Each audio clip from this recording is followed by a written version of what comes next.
Assalamualaikum warahmatullahi wabarakatuh. Kami dari kelompok 8 akan mempresentasikan hasil pekerjaan kami mengenai Islam, kebangsaan, dan nasionalisme. Sebelumnya, perkenalkan nama saya Nadia Hoirunisa dan teman saya Verina dan Revalina Berliani. Di sini kami akan membahas mengenai yang pertama moral dan pemikiran Islam di Indonesia, yang kedua moral bangsa, dan yang ketiga Islam dan nasionalisme. Saya akan membahas mengenai moral dan pemikiran Islam di Indonesia. Yang pertama ada pengertian Islam.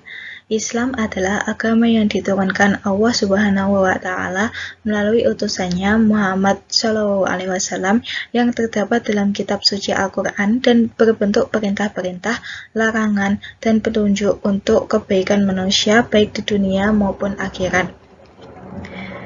Islam memiliki 7 karakteristik ajaran. Yang pertama, ajarannya sederhana, rasional, dan praktis.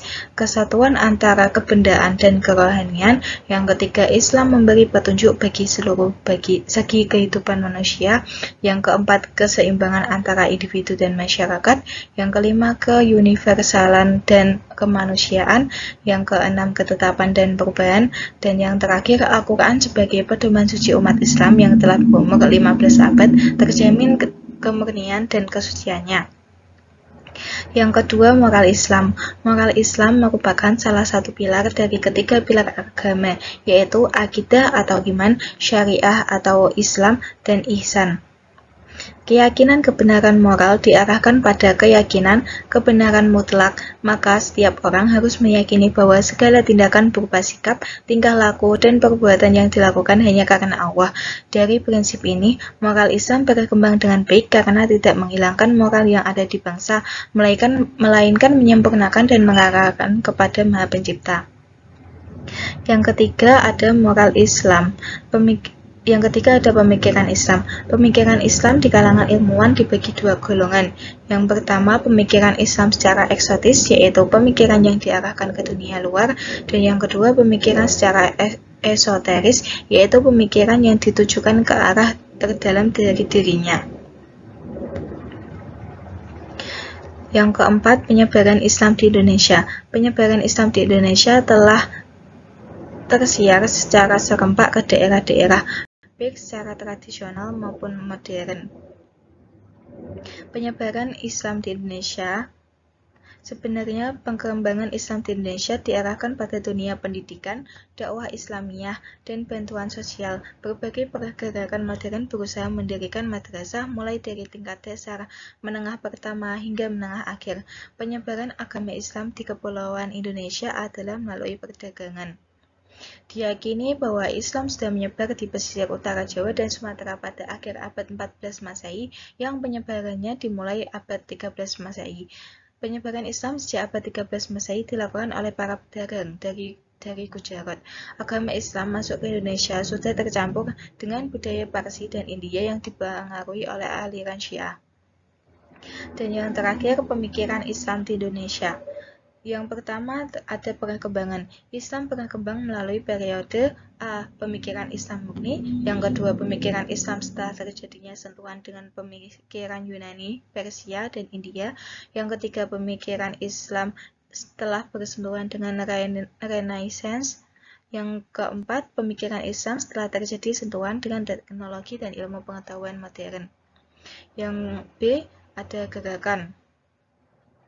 Ada beberapa jalan yang dikemukakan oleh para pemikir untuk mendorong kaum muslim, antara lain purifikasi, reformasi, rekonstruksi, dan reinterpretasi. C. Pan-Islamisme dan pengaruhnya di Indonesia. Gerakan pan-Islamisme dikembangkan Jamal al-Din dan Al-Din Afghani bersama pengikut setianya. Muhammad Abduh yang berpusat di Paris. Pemikiran Islam berkembang pesat mengimbangi pemikiran orang-orang non-Islam. Pemikiran Islam dengan pemikiran para filosof Perancis dan Inggris memiliki persamaan pengaruh. Gerakan pan-Islamisme yang dipelopori oleh Jamaluddin Al-Afghani bersama Abdu benar-benar menggugah semangat kaum muslim di Indonesia, sehingga timbullah gelora dan semangat pembaruan pergerakan Islam. Yang D. Pergerakan Islam dan lintasan sejarah kemerdekaan Indonesia. Islam mengajarkan untuk merdeka. Patuh hanya ditujukan kepada pencipta alam sejati. Dari segi kemanusiaan, kemerdekaan diyakini sebagai jalan untuk menegakkan persamaan hak dan derajat sama manusia. Dengan kemerdekaan, persatuan dapat digalang serta dipertahankan dengan kekuatan persatuan. Bab selanjutnya akan teman saya. 1A. Di sini saya akan meneruskan presentasi teman saya 2.2, yaitu moral bangsa. Yang pertama ada perdebatan tentang Pancasila. Menurut Muhammad Yamin, ajaran Pancasila adalah tersusun secara harmonis dalam suatu sistem filsafat. Kalau dikatakan keharmonisan itu terdapat dalam sistem filsafat, artinya masing-masing sila merupakan suatu rangkaian yang diuji kebenarannya melalui filsafat. Yang kedua ada perspektif Islam terhadap Pancasila. Yang pertama, bentuk dan susunan. Islam menjadi salah satu sumber kekuatan politik Nusantara. Sebagai bukti, banyak kerajaan Islam menjadikan Islam sebagai dasar negara. Yang kedua, prinsip-prinsip. Prinsip dari kelima Pancasila, kalau diamati, memiliki kemiripan makna di dalam aturan. Yang ketiga, ada fungsi.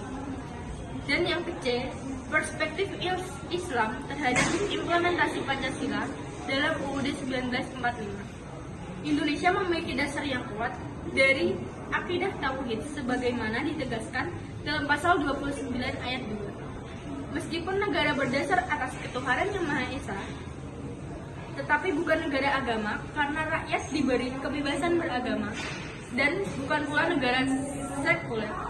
Di sini saya akan meneruskan presentasi dari teman saya, yaitu tentang nasionalisme. A. Sejarah nasionalisme.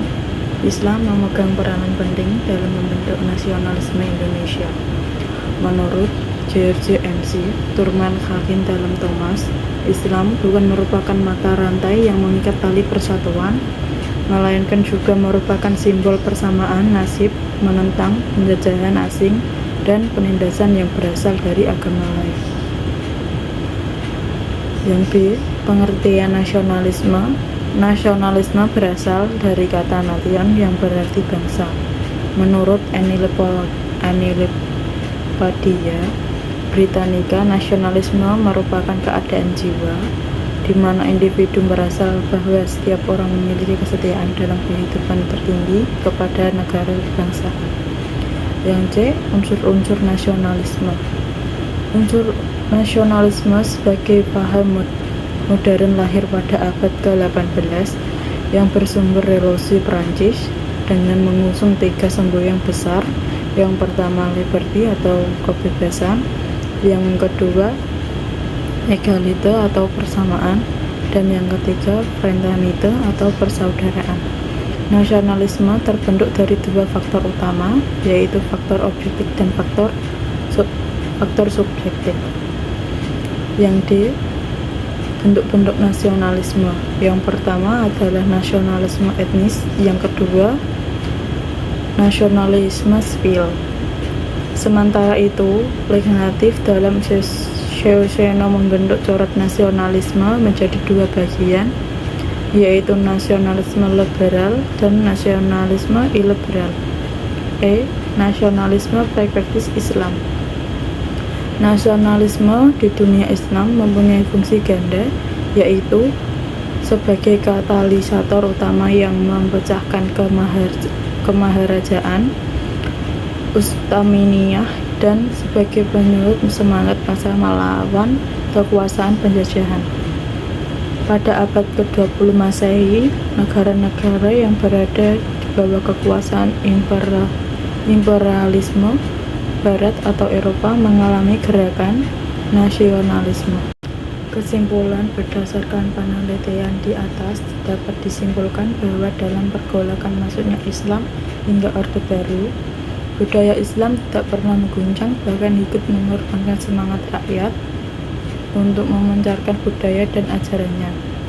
Islam diturunkan sebagai pedoman untuk menentukan mana yang baik dan mana yang buruk.